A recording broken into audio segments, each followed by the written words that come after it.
In this video, we're going to be learning how to draw Itachi Uchiha. Wait, this is actually for my last drawing. Well, I guess we don't need this anymore.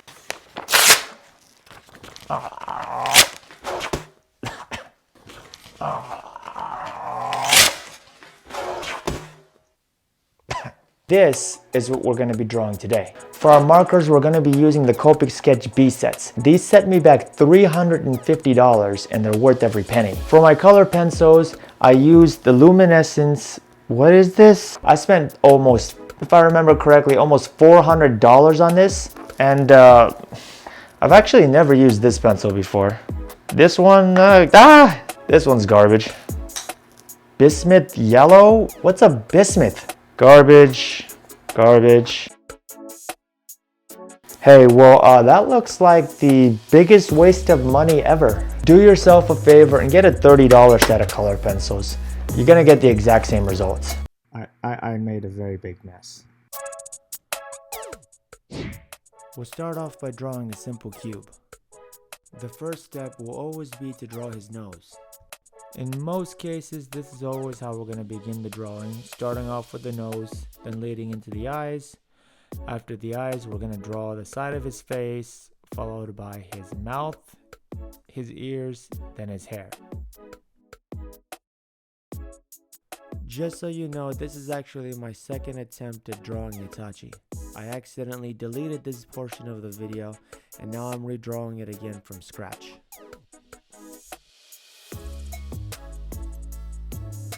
Right now, we're not going to be drawing too many details around his eyes and his face, just the larger structures. We'll try and fit in some more of the details later on once we get to the penning process, and especially when we get to the coloring and the color pencil process.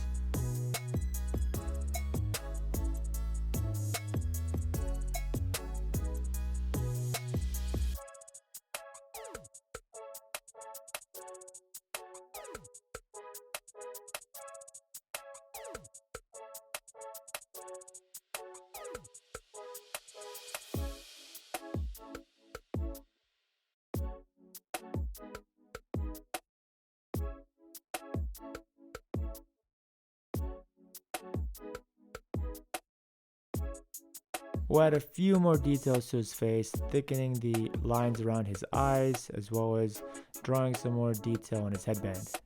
So you might have noticed that the ear just disappeared. That's because we're back to my original drawing that I was planning to upload. Now that we're done drawing his face, we can move on to some of the larger pieces like his collar, his hair, etc. And even though the lines are much larger, there are far fewer lines than on the face, so this portion is going to go by a lot more quickly.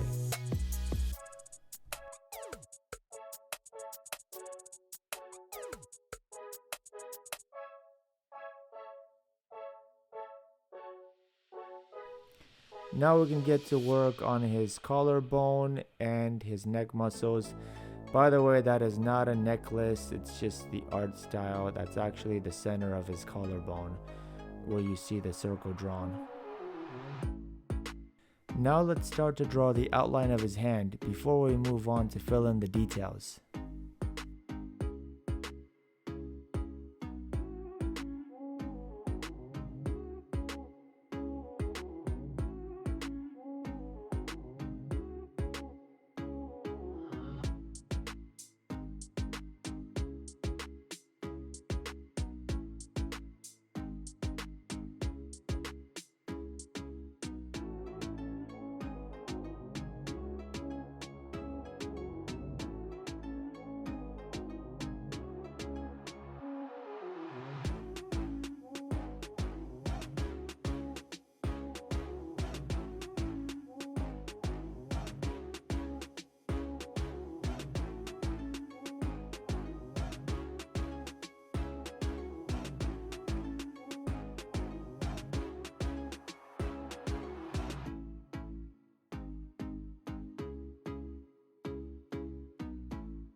Alright, most of the heavy lifting is already done now. All we gotta do is add in a few more details.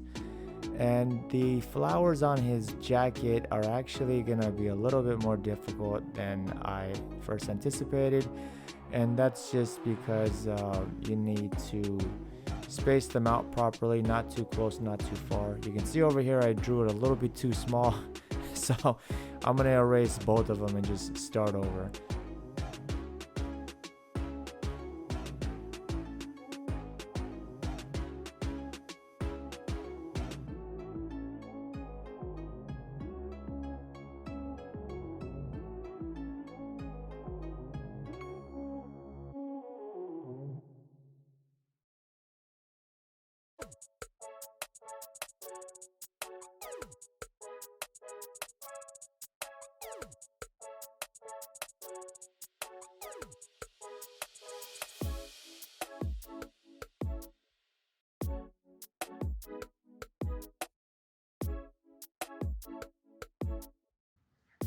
Testing, testing, testing.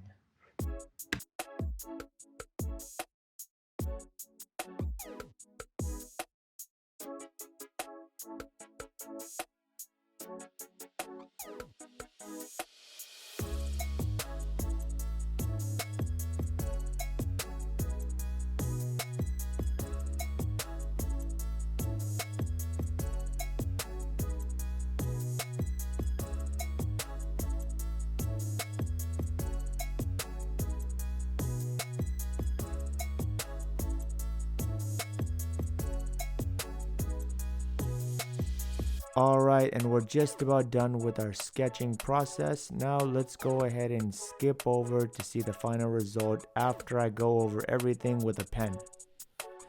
As you can see, everything looks much cleaner and much more professional now that the penning process is complete. Well, almost complete. We are going to add a few new details on his eyes, which I wasn't comfortable going over with the pencil because it was unnecessary detail at the time. But we can go ahead and fill that in right now. And there's a little more detail that we're going to save for the end. And I'm not going to draw a shutting gun just yet. I'll save that for a little bit later. Anyways, let's go ahead and start our coloring process with E000 for the skin. And for the hair, we're going to use... Shit, what did I use? C9? Anyways, I'm just gonna go ahead and speed through this, and I'll leave whatever marker I'm using. I'll go ahead and leave a stamp in the upper left hand corner so you can follow along. Also, I'm gonna leave something in the description, so go ahead and check that out if you want to know exactly what markers I'm using for each segment.